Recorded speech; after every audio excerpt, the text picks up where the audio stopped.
दोस्तों, मैं मिश्रा स्वागत करता हूं आपका अपने चैनल पे।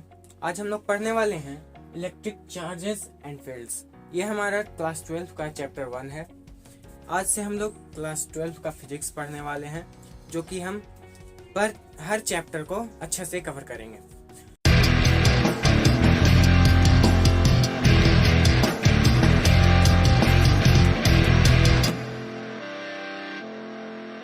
तो हम आज का टॉपिक हमारा है इलेक्ट्रिक चार्जेस एंड फील्ड।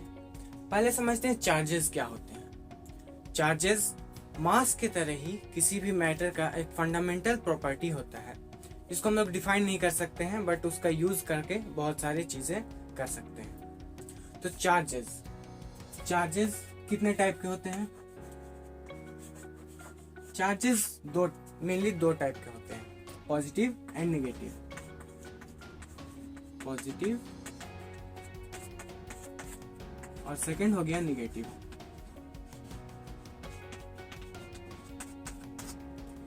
इसमें कुछ फंडामेंटल प्रॉपर्टीज होती हैं पॉजिटिव एंड नेगेटिव चार्जेस के लिए, कि पॉजिटिव चार्जेस और नेगेटिव चार्जेस अगर दोनों को एक साथ रखा जाए, यानी कि ये मान लिया पॉजिटिव है, ये मान लिया नेगेटिव है, तो ये एक दूसरे को अट्रैक्ट करेगा, यानी कि एक दूसरे को अपने पास बुलाएगा। Unlike charges attract each other. लेकिन अगर हम एक पॉजिटिव चार्ज और एक पॉजिटिव चार्ज दोनों को एक साथ रखेंगे तो एक दूसरे को रिपेल करेगा, यानी कि like charges repel each other. या ऐसा ही कर सकते हैं निगेटिव चार्जेस के साथ भी। अगर दो निगेटिव चार्जेस एक साथ रखेंगे तो ये भी दोनों एक दूसरे को रिपेल करेगा, यानी कि एक दूसरे से दूर भागेगा। अब समझते हैं कि चार्जेस के लिए कौन कौन से चार्जेस के साथ हम लोग क्या क्या कर सकते हैं, या इनका क्या क्या हो सकता है। तो इसके लिए हमारे पास 3 चीज दिया गया है हमारे बुक में: additivity of charges, conservation of charges and quantization of charges. यानी कि एडिटिविटी ऑफ चार्जेस, इसका क्या मतलब है कि हम चार्जेस को ऐड कर सकते हैं या सब्ट्रैक्ट कर सकते हैं। यानी कि अगर हमारे पास एक एरिया में मान लिया 5 पॉजिटिव चार्जेस है, अगर हम इसको किसी भी तरह से, आगे हम बताएंगे कि किस तरह से किसी प्रॉपर्टी मैटर को चार्ज या फिर अनचार्ज किया जा सकता है।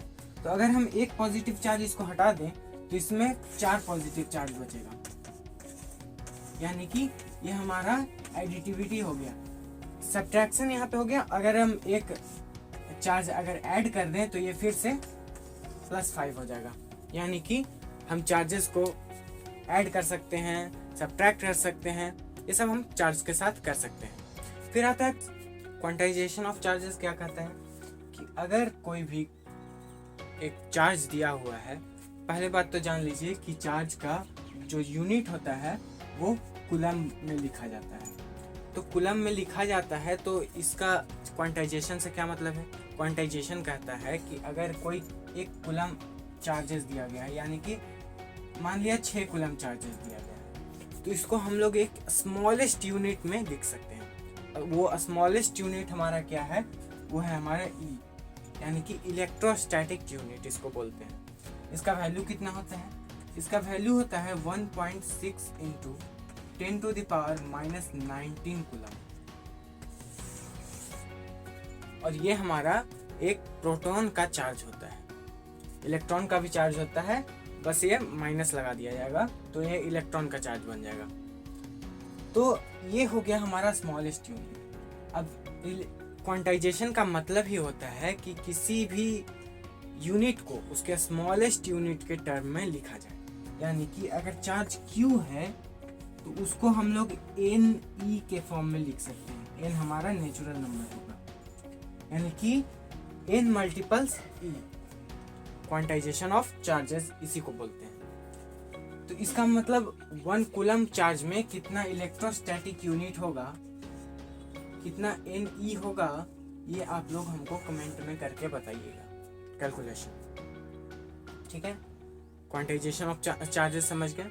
अब आते हैं कि कंजर्वेशन ऑफ चार्जेस क्या होते हैं। कंजर्वेशन ऑफ चार्जेस क्या होते हैं? जो हमारा तीसरा प्रॉपर्टी है चार्ज का। तो कंजर्वेशन ऑफ चार्जेस का मतलब होता है कि charge neither be created nor be destroyed, यानी कि चार्ज को हम एक जगह से दूसरे जगह ट्रांसफर तो कर सकते हैं, लेकिन उसे कभी बना नहीं सकते हैं, उसको कभी डिस्ट्रॉय नहीं कर सकते हैं। यानी कि अगर एक बॉडी है, उसमें मान लिया 5 कूलम चार्ज है, ठीक है, 5 कूलम चार्ज है, तो अगर इसको हमको चाहिए कि हम नहीं, इसको में हम 4 कूलम ही चार्ज रखेंगे, तो 1 कूलम चार्ज का हम उसको ख़त्म नहीं करेंगे, उसको कहीं किसी और बॉडी में ट्रांसफ़र कर देंगे, -1 कूलम कर देंगे, तो यहाँ पे 1 कूलम ट्रांसफ़र हो जाएगा। अभी हम बताएंगे कि किस चार्ज को किस तरह से ट्रांसफ़र किया जाता है, या किसी बॉडी को कैसे चार्ज या डिस्चार्ज किया जाता है, ठीक है। तो ये हमारा 3 प्रॉपर्टी खत्म हो गया। क्या क्या हम लोग पढ़े? फर्स्ट, एडिटिविटी,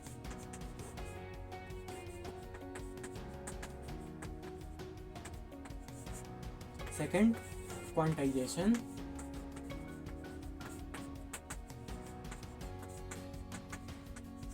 और थर्ड, कंजर्वेशन।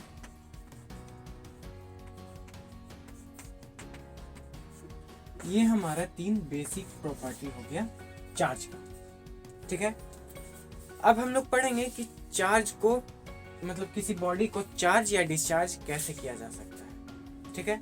चार्जेस को कैसे ट्रांसफर किया जाता है या किसी बॉडी को कैसे चार्ज किया जा सकता है, इसके लिए हमारे पास 3 मेथड है। पहला, charging by friction, charging by friction, और रबिंग। इसका क्या मतलब है? तो इसका ये मतलब है कि अगर हम किसी बॉडी को किसी और बॉडी पे रब करें, यानी कि उसमें घिसाव करें, तो कुछ इलेक्ट्रॉन्स एक बॉडी से दूसरे बॉडी में ट्रांसफर हो जाती हैं, जिसकी वजह से चार्ज का भी ट्रांसफर होता है। अब जानते हैं इलेक्ट्रॉन एक चार्ज बॉडी है। अभी बताएं हम कि एक इलेक्ट्रॉन का चार्ज -1.6 × 10⁻⁻19 कूलम होता है, यानी कि उसमें भी एक चार्ज है, ठीक है।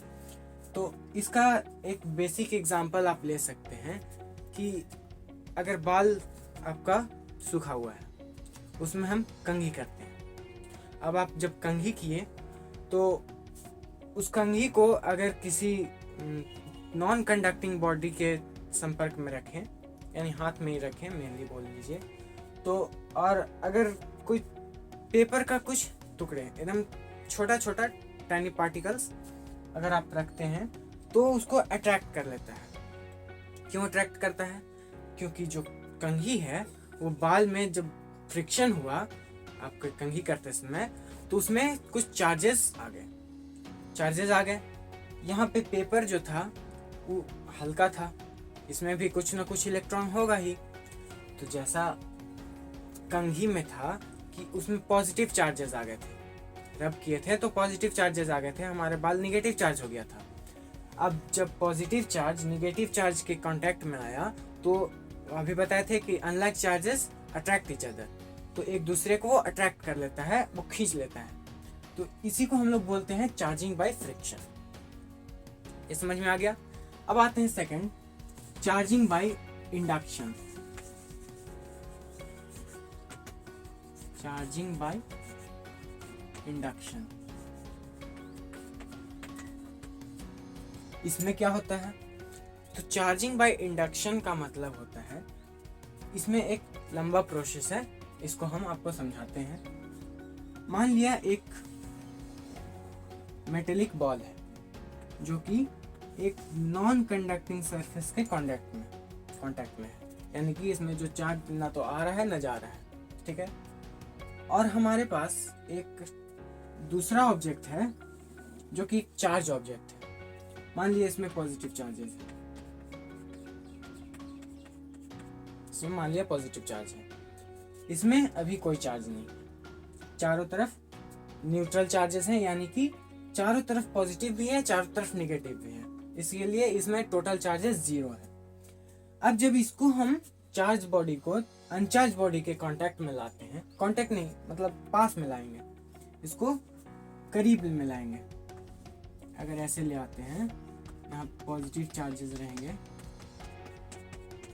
तो प्रॉपर्टी हमारा क्या था कि unlike charges attract each other and like charges repel each other. तो इस जो मेटेलिक बॉल है, इसमें हम जानते हैं कि इलेक्ट्रॉन होते हैं, तो क्योंकि ये पॉजिटिव चार्ज इसके पास आया, तो निगेटिव चार्जेस यानी कि इलेक्ट्रॉन्स कुछ मात्रा में यहाँ पे इस सरफेस पे कलेक्ट हो जाएंगे और इधर में पॉजिटिव फील्ड बन जाएगा, पॉजिटिव एरिया इधर हो जाएगा। अगर इधर निगेटिव है तो इधर लाजमी बात है पॉजिटिव होना है, तो क्योंकि न्यूट्रल है तो इक्वल अमाउंट में इधर निगेटिव और इधर पॉजिटिव हो जाएगा। अब ये जो पॉजिटिव चार्ज है, ये नेगेटिव चार्जेस को एक तरह से जकड़ के रखेगा अपने पास।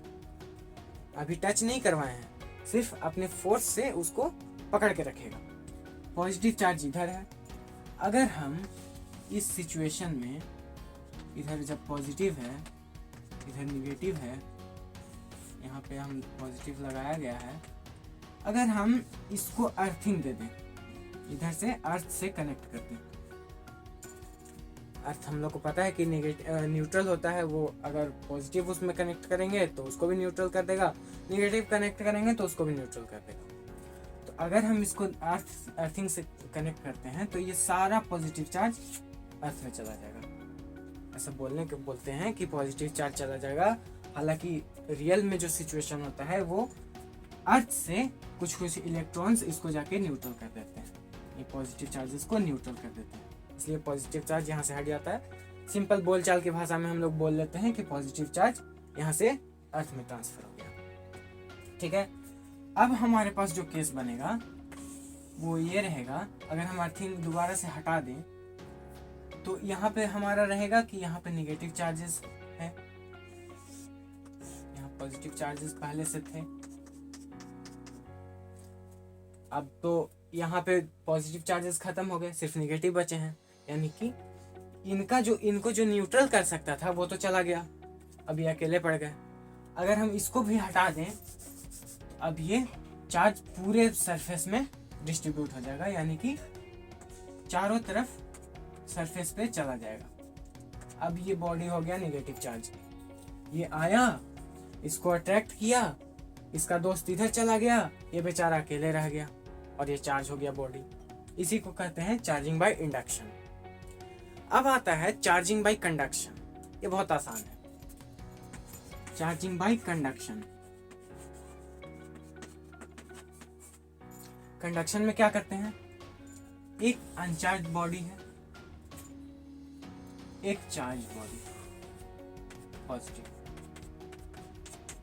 मान लिया इसमें 2 कूलम चार्ज है। ठीक है, अब जब हम इसको इसके कांटेक्ट में लाएंगे तो इस पे भी कुछ ना कुछ चार्जेस आ जाएगा।